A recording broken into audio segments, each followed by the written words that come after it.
Did you have breakfast this morning? Maybe you had an apple, drank a cup of coffee, added some berries or a handful of nuts to your yogurt. It all seems so normal, and we rarely think about where it comes from. But what if I told you that most of the food on your plate exists thanks to a tiny insect? An insect that most people only notice when it starts buzzing by their ear. Bees. They make honey, right? But what does an apple or the berries in your yogurt have to do with them? Well, if all the bees were to suddenly disappear tomorrow, humanity would lose a lot more than just honey. So much more. And most people have no idea just how much their lives depend on a creature the size of your fingertip.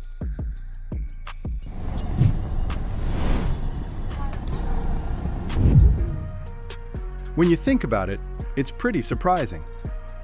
We're used to thinking that the modern world is built on power plants, satellites, factories, and cargo ships.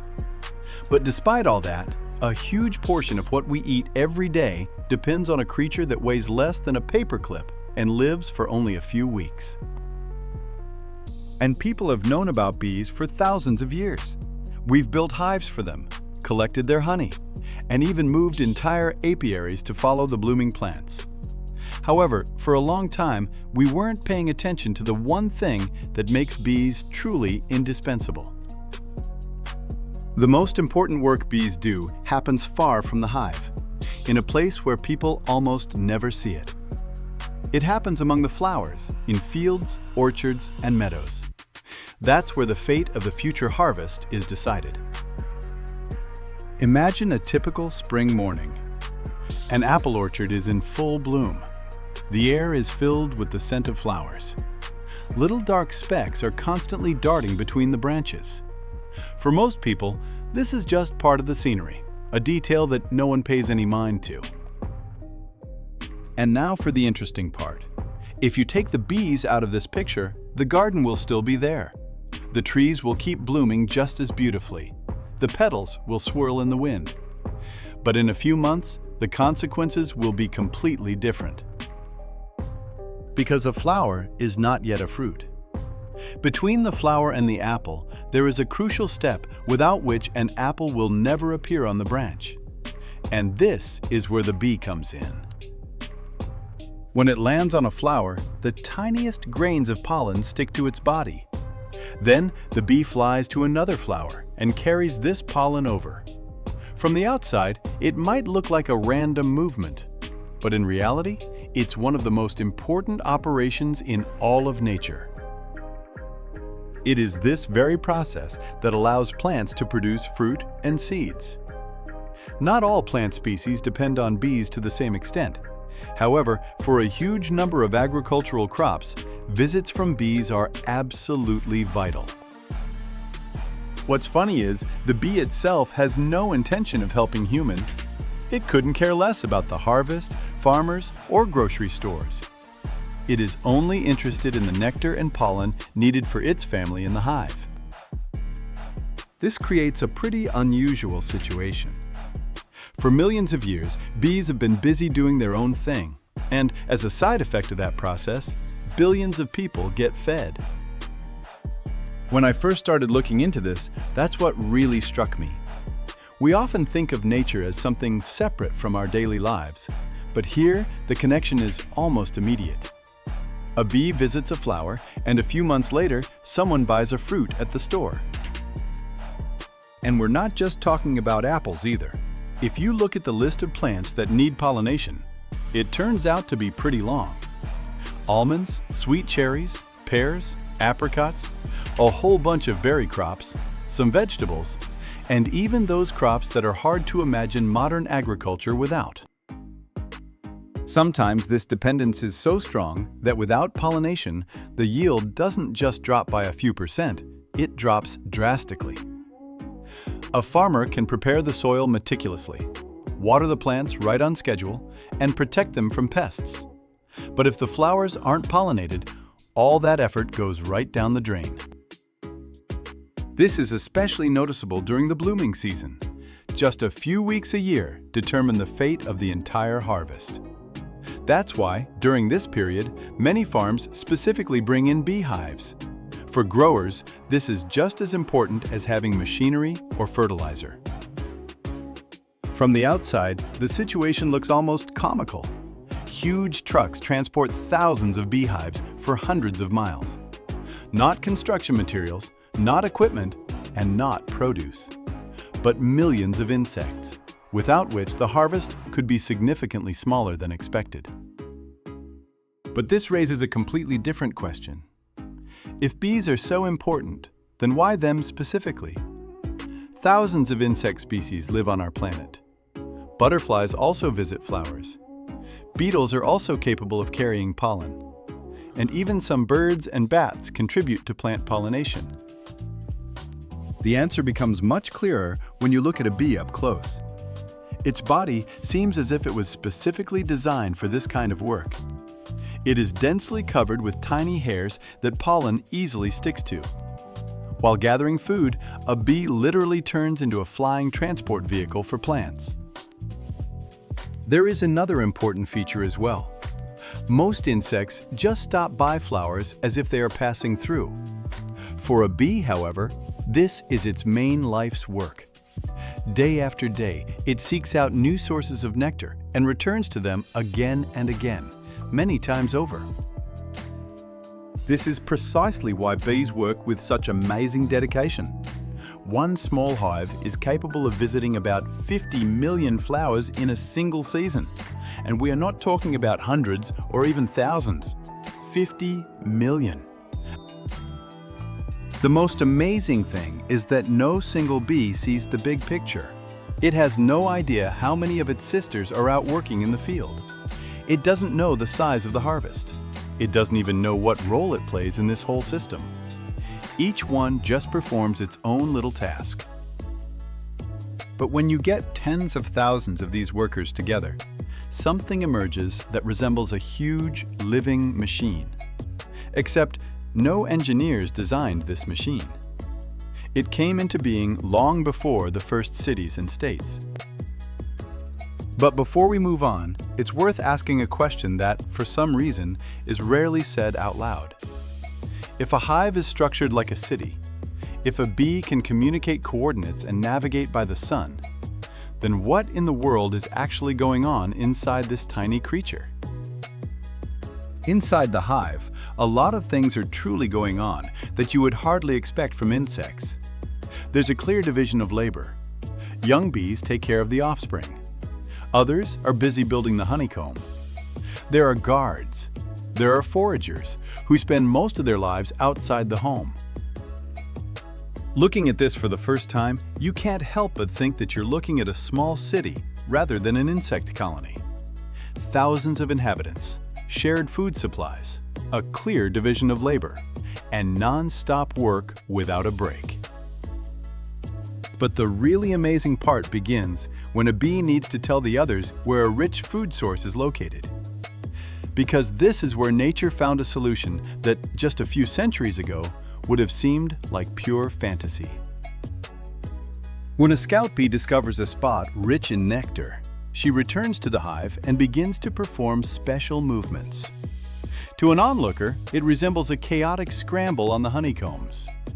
For the other bees, however, this is a detailed message about the direction and distance to the location they need to get to. It took scientists quite a while to make sense of these movements. They discovered that the bee is literally transmitting the coordinates of its find to its hive mates. And it does this without words, maps, or any of the landmarks humans are familiar with. I have to admit, when I first read about this, I just couldn't believe it. It seemed like a beautiful metaphor and nothing more. But no, that is exactly how it works. An insect with a brain about the size of a sesame seed tells thousands of other insects precisely where to fly for food. And the system functions so seamlessly that the family quickly focuses its efforts wherever it's most profitable. The deeper you dive into the subject of bees, the more the feeling that you are dealing with simple insects fades away. Many processes inside the hive look unexpectedly complex. especially when you take into consideration the size of its inhabitants. For instance, a bee can remember the location of landmarks. It navigates by the sun, takes the time of day into account, and flawlessly finds its way home even after long flights. To us, that might sound pretty routine. We use GPS apps all the time.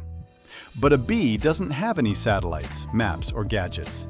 It just has a tiny nervous system that somehow manages to pull off a task engineers have been wrestling with for decades.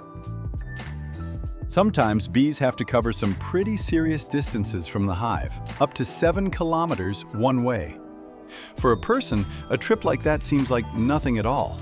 But when you compare it to the size of the insect itself, it turns out to be a journey that, on a human scale, would be like a multi-day expedition. And every single one of these flights is packed with serious danger. Gusts of wind, downpours, birds, spiders, a sudden drop in temperature. The world around a bee is filled with threats, most of which a person just doesn't even notice. Picture a strong gust of wind. For us, it's no big deal. We'll just zip up our jacket and keep going. For a tiny bee, that same wind can turn into a real ordeal, where it has to literally fight just for the chance to make it home. But even that isn't the most striking part. What's truly amazing is something else entirely. The bees overcome all these hardships not for their own pleasure, and not even to save a single individual. The primary value here, without fail, is the colony. A worker bee lives a very short life, about 6 weeks during the warm season when the workload is at its peak. She spends most of this short life in constant labor, first inside the hive and then far beyond its walls. At times, it seems as if the hive thinks as a single entity. One bee knows very little. 1,000 bees know incomparably more. And tens of thousands together make decisions that allow the colony to survive even in the harshest conditions. It is for this very reason that some scientists compare a bee colony not to a group of insects, but to a single living organism. The queen, worker bees, drones, food stores, and honeycombs become something like the organs of one large creature. But all this would remain just a curious quirk of nature if the consequences of the bees' activities didn't extend beyond the hive itself. The true scale of their work only becomes clear when you look beyond a single colony, to entire fields, orchards, and vast agricultural lands. Imagine any large fruit orchard in full bloom. For several weeks, it becomes a place where millions of pollinators are working at the same time. This work is so routine and subtle that most people don't even realize how many processes are unfolding right before their eyes. And yet, the harvest that will later end up in markets, stores, and kitchens all over the world depends on these very few weeks. And this is precisely where a question arises that, until very recently, concerned very few people. What would happen if one day there were significantly fewer of these workers, or none at all? Just a few decades ago, such a question would have seemed ridiculous to many. Bees had always existed. In the spring, they appeared in the orchards. In the summer, they buzzed around the flowers. And in the fall, they returned to their hives. It seemed like it would go on like that forever. But then, beekeepers in different countries started noticing things that were hard to explain. On the outside, everything looked normal. The hive was in its place. The food stores were still inside. The queen might be alive. But suddenly, there were almost no worker bees. Sometimes, entire colonies would just disappear. They didn't die near the hive. They weren't lying around it. It was as if they had vanished into thin air. The bees would fly away and never come back. When incidents like these started happening more and more often, it wasn't just the beekeepers who sounded the alarm. Biologists, ecologists, and farmers all got involved with the problem. Because the disappearance of bees was no longer just a local issue for a few apiaries. We'll talk about the specific reasons behind the disappearance of bees later. For now, let's talk about the challenges this creates for farmers. The thing is, modern agriculture is set up completely differently than it was 100 or 200 years ago. Today, there are huge areas of land dedicated to a single crop. For many miles around, you might only see almond trees, only apple trees, or only sunflowers. During the blooming season, fields and orchards like these require a colossal number of pollinators all at once. Not in a month, not in a week, right now, all within a very short window of time. When there aren't enough bees, it becomes pretty obvious pretty quickly. The blooming ends. The petals fall off. Everything looks normal, nothing seems out of place. But a few months later, it turns out that way fewer fruits have developed than expected. This is especially noticeable in large orchards. In the spring, the trees can be covered in a solid blanket of blossoms and look perfectly healthy. Looking at a site like that, you wouldn't doubt for a second that by fall, the branches would be bending under the weight of the harvest. But that's not how nature works. A flower, all by itself, doesn't promise a thing. Between the pretty spring blossoms and the autumn harvest, there's some invisible work that has to happen, and someone's got to get it done. Let's take a specific example: almonds. Almost the entire global production of this crop is concentrated in one region, California. Over there, about 1 million acres of land are dedicated to almond orchards. And every February, when the trees start to bloom, around 2 million bee colonies are brought in from all corners of the country. That's not an exaggeration or just a nice-sounding number. About half of all the bee colonies in the United States make this journey every year. Thousands of trucks haul hives across several states just to make it in time for the few weeks of blooming. Without this, California's almonds simply wouldn't produce a harvest.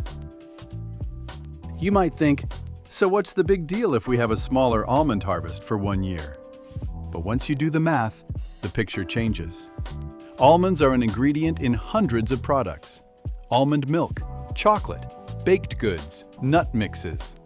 This one example is tied to a whole chain of industries, and they all depend on a few weeks of blooming and a few million bees. And almonds are far from the only case like this.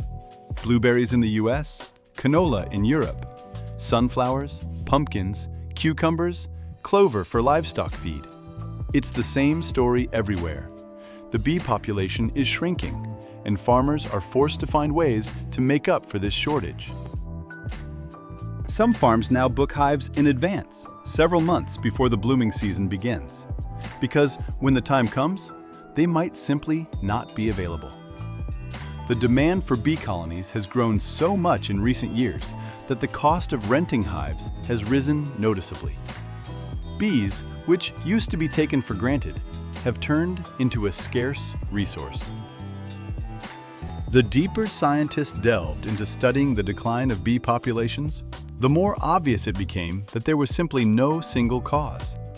Too many factors started working against the bees at the same time. In a number of cases, diseases and parasites played a decisive role. There is a mite called the varroa mite that lives right on a bee's body and gradually weakens entire colonies. It made its way into European and American apiaries several decades ago, and has since become one of the key reasons for the mass death of hives all over the world.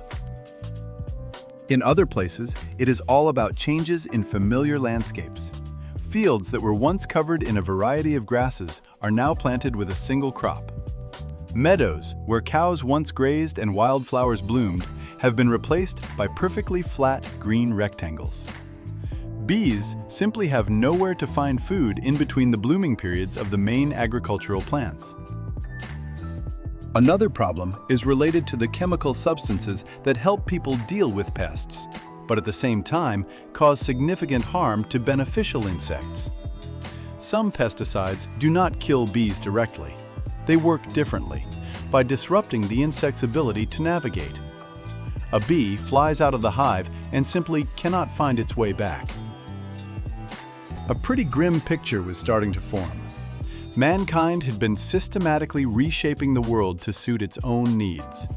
And then, at some point, it became clear that along with these changes, one of the most important players in the entire natural system was starting to disappear. That's when an idea came up, one that until very recently sounded almost like science fiction. If bees really did become catastrophically scarce, could humans take on their job themselves? The answer to this question turned out to be far more unexpected and interesting than anyone could have possibly guessed. On the surface, the problem looks totally solvable. After all, if we're just talking about moving pollen from one flower to another, what's so fundamentally difficult about that? People build skyscrapers, launch satellites into orbit, and create incredibly complex machines. Is it really impossible to come up with a proper replacement for a common bee? Some countries have faced this question not as a theoretical exercise, but in real life. In certain regions of China, the population of natural pollinators has dropped so sharply that people have had to take on part of their work and do it by hand. Picture an orchard. Only instead of thousands of buzzing bees, you see people walking around with tiny little brushes. They carefully collect pollen from one flower and transfer it to another, flower by flower, branch by branch. This isn't something out of a movie. When you first see images like these, they seem almost impossible. A person, using all the latest technology, is doing a job that ordinary insects used to do for free. The problem is that hand pollination takes a colossal amount of time, effort, and money. According to some estimates, hand pollinating 1 hectare of an apple orchard costs 20 times more than renting beehives. What a bee colony does naturally, a person has to reproduce literally 1 flower at a time. This difference is especially noticeable when it comes to large areas. It's one thing to have a few trees in a small garden. It's a whole other story with thousands of hectares of crops that need to be pollinated in a very short amount of time. That's when new ideas started to emerge. If replacing bees with people doesn't work, maybe machines can handle it. Several research teams even began developing miniature robots capable of transferring pollen between plants. The idea itself sounds like science fiction. Millions of tiny mechanical devices flying over fields and doing the same job as living pollinators.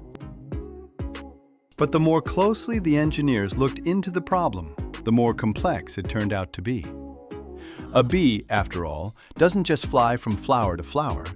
It independently seeks out plants, navigates its surroundings, reacts to changes in the weather, makes decisions, and does all this using practically no energy. Essentially, nature created a system that we are still unable to fully replicate. And what's more, it created it without factories, computers, or laboratories. When you start comparing the capabilities of advanced technologies with those of an ordinary bee, an unexpected feeling of deep respect for this tiny creature emerges. Not because it's powerful or menacing, but because it is perfectly adapted for its specific purpose. There's another point that people rarely stop to consider. Bees don't work on human command. You can't just start them up in the morning and shut them down in the evening. They are part of a colossal living system that has been forming over millions of years. Alongside bees, there are plants that have evolved specifically for such pollinators. Many flowers acquired the appearance we see today precisely because of this long-standing coexistence. It paints a pretty interesting picture. We are used to thinking of bees as helpers for plants, but in reality, plants and bees became partners a long time ago, who over countless generations have tirelessly changed one another. This is precisely why the disappearance of bees would hit a lot more than just agriculture. The consequences would start to spread much wider, affecting entire ecosystems. Less pollination means fewer fruits and seeds for a huge number of plants. Fewer plants mean less food for other animals. And from there, the changes begin to ripple outward, like circles on the water from a thrown stone. This is probably why the problem remained almost invisible to most people for so long. We are good at recognizing disasters that happen quickly, but we are much worse at noticing the ones that begin with the quiet fading of something familiar. Bees don't cause loud catastrophes. They just do their thing, day in and day out. And as long as this work gets done properly, most of us don't even think about their existence at all. To be honest, when I was putting together the material for this video, one pretty simple thought surprised me more than anything else. Almost everyone knows that bees make honey. However, hardly anyone stops to think about how honey isn't actually the main result of what they do. For the bee itself, honey is incredibly important. For us humans, too. But if you look at the bigger picture, on a global scale, the true value of bees is found somewhere else entirely. It ripens in the fields, hangs from branches in orchards, and sits on the shelves in grocery stores. Tomorrow, millions of people will once again brew themselves some coffee, slice up an apple, or grab a yogurt from the fridge. Most of them won't even give bees a second thought. And perhaps that right there is the best evidence of just how flawlessly they do their job.